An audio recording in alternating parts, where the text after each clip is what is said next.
Hi, this is Corey Johnston, and today's lesson is going to be a continuation of a previous lesson from the 8th chapter of Acts. We made it all the way up to the 25th verse. We're going to take it from the 26th verse today. But the things we want to establish is that Philip, who is the main character of the 8th chapter, was one of the 6 original deacons, which were designated by the apostles. So the office of the deacon owes its origin to the apostles to address some of the needs of the nascent church. We read of that in the 6th chapter of Acts, and another one of them was Stephen, who was the first post-Messiah martyr for the faith. We read of his story in the 7th chapter, and in the 8th chapter, which we've already covered via YouTube lesson, we read of the evangelism of Samaria. But as we transition into the later portion of this chapter, we don't want to lose sight of the fact of the significance of the individual, because when we read of these miraculous mass conversions, it tends to diminish the significance of the individual. And all throughout the book of Acts, we read of individuals ministering to individuals. We read of Ananias, who is nowhere else near mentioned. He performed the vital functioning of baptizing Saul, who was later to become Paul, the great evangelist, in the 9th chapter. And we read of Philip's encounter with an unnamed Ethiopian eunuch, and that forms the basis of what we're going to read. So the 26th verse reads, "But an angel of Yahweh spoke to Philip, saying, 'Arise and go towards the south along the way, which goes down from Jerusalem to Azra. This is desert.'" So he doesn't tell him why to go, he tells him where to go, and he tells him that to go. The mysterious nature of the unanswered question will fulfill itself in time, and whenever an angel speaks to us in a tangible voice, it demands and commands obedience. So there's the only righteous response, if so visited by an angelic voice, is to heed it and not question it. Now, Philip was currently in Jerusalem, having he was all throughout Samaria. So this was the location where the angel appeared to him. And then he reads, "And he arose and went and saw a man of Cush, a eunuch of great authority under Candace, the queen of the Cushites, who was in charge of all her treasury, and had come to Jerusalem to worship." Now, Cush is translated in most translations as Ethiopia, which was an African country, and this man was a Jew. So we understand now to be a Jew in the ancient world entitled two things. It involved Abrahamic descent, and there was a minority of proselytes, converts from other nations who underwent circumcision and adhered to the Mosaic law to the best of their ability. But eunuchs were forbidden from entering the most sacred precincts of worship according to the Jewish temple, and it was a customary practice amongst ancient Oriental despots to have courts filled with eunuchs. That way no one could impregnate the queen and sire, and no one in proximity to the king's sexual consorts could in any way plant their own seed on his legitimate heir to the throne. Even though this was a queen that he served, the practice still would have been in effect and the standard still observed, and he was the effective equivalent of the Secretary of Treasury. So he was no insignificant or ordinary person in the country in which he came from, and he happened to be a Jew, which is significant, as we'll read. "And was returning, and sitting in his chariot, he was reading the prophet Isaiah. And the Spirit said to Philip, 'Go near and join him in that chariot.'" So we earlier noticed that the angelic voice told him where to go, and when he was there, he encountered the one who was placed in his path, and this time it's a different voice from a different source, that being the Ruach Kodesh, the Spirit. And so he's instructing him to engage him and instruct him, because this is an evangelical opportunity with historical ramifications, as we will read. And running up, Philip heard him reading the prophet Isaiah, and said, "Do you know what you are reading?" And he said, "How am I able, unless someone guides me?" And he calls Philip near to come and sit with him. So often the confusing nature and the complexity of Christian theology demands aided interpretation, so it's upon more experienced and knowledgeable believers to sit with and engage with less advanced believers and correct their misunderstandings and instill in them the proper and accurate interpretation of the scriptures, because a lot of it is not completely self-evident. A lot of it is mysterious, and there's reason for that, which is ultimately a separate discussion. But we're going to return to the passage which we note a vacancy. He is independently incompetent or unable to understand what he is reading, yet he very much desires to know. He's turning to it for comfort and seemingly to no avail. The misunderstanding offers him no comfort, but an angel and the Spirit have sent this man from Samaria. He was from Jerusalem. All the evidence indicates that Philip was a post-resurrection convert. And the passage of the scripture which he was reading was this: "He was led as a sheep to slaughter, and like a lamb silent before his shearer, so he opened not his mouth. In his humiliation he was deprived of justice. And who shall declare his generation? Because his life was taken from the earth." So we recognize this passage to be a citation of Isaiah's famous 53rd chapter, which is one of the chapters which illuminates on the aspect of the suffering servant component of the Messiah's identity.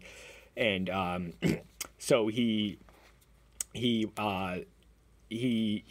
came to earth as a sheep, but he ultimately is in that he came to sacrifice, be the sacrificial lamb, but he also exited as a shepherd. He is our way to heaven and the Father. He is the way, truth, and life.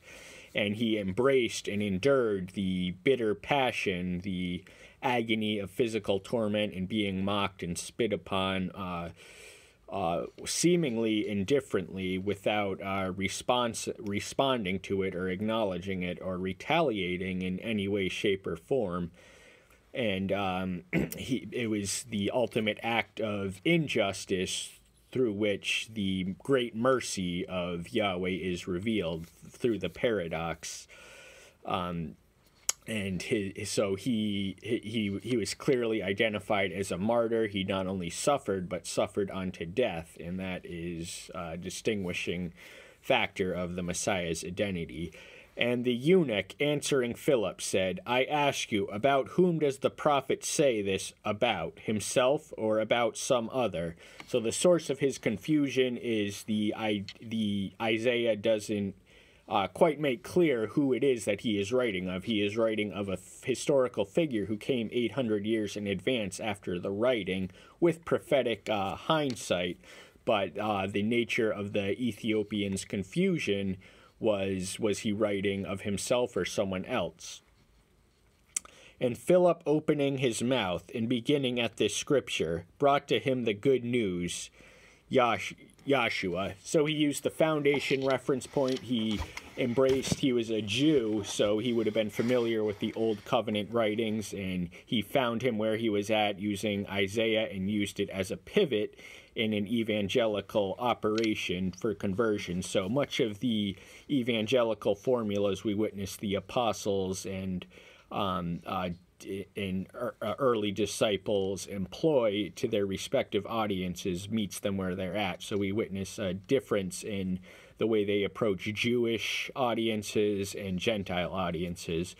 With Jews, they tend to draw from their common scriptures, using them to argue to controversy that they point to the Messiah. And because the Gentiles had no such written or recorded revelation, they generally worked from general revelation, using the witness of creation and conscience and all of that to lead to the Messiah.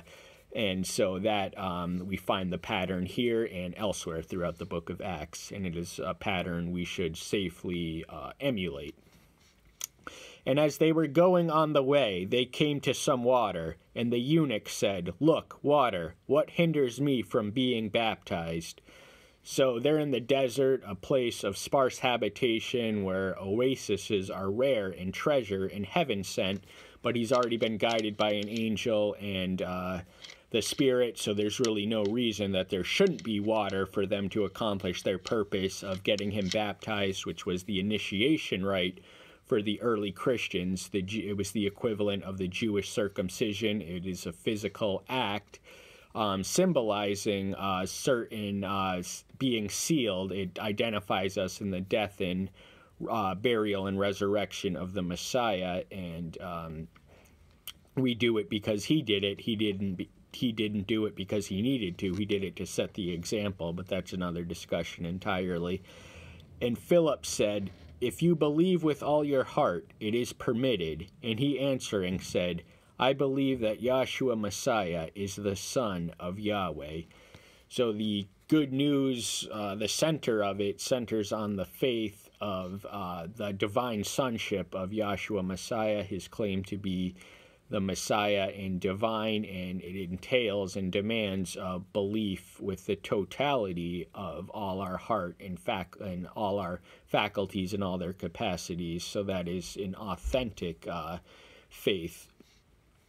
And he commanded the chariot to stand still, and both Philip and the eunuch went down into the water, and he baptized him. So they're going through the process. They recognize the demand and that the supply to meet that demand is in their vicinity by divine orchestration. They have an oasis in the desert, which they have access to. They're going to utilize it to perform the function of baptizing him, making him henceforth, now and forever, a Christian, the first Ethiopian Christian. And we're going to touch on that as the lesson concludes. And when they came up out of the water, the Spirit of Yahweh caught Philip away, and the eunuch saw him no more. So he went his way, rejoicing. So this is curious, and I don't think we've ever noticed this before, that after the action and ministry and duty was completed, he became invisible. He was carried away by the Spirit. It doesn't say where, but we understand that he was nowhere in the sight of the man he had just baptized. But this, he takes it in good faith as a sign of divinity, and this does not prevent him from praising, exclaiming, and rejoicing in the source of his conversion. Philip, however, was found at Ashdod. In passing through, he brought the good news in all the cities until he came to Caesarea. So we find him, there's no break or any loss of momentum in the evangelical effort and energy of Philip or any of the exemplary figures from the book of Acts. They are always witnessing, always preaching, always proclaiming, winning souls, enduring persecutions for their witness, but even witnessing in their chains and in their persecution. And that is something that's sadly been lost, the motivation there for Christians to be similarly singularly minded in their commitment to their calling has somewhat lost since the apostolic age, and it explains much of the loss of vitality in the church at large, in the modern church. But we earlier mentioned that the eunuch, the Ethiopian eunuch, was the first Ethiopian convert. He was the first. Now, the evangelical operation of the book of Acts is laid out in the 8th verse of the first chapters, where the ever-widening concentric circles are established as Jerusalem, Judah, Samaria, which he just witnessed to, then to the ends of the earth.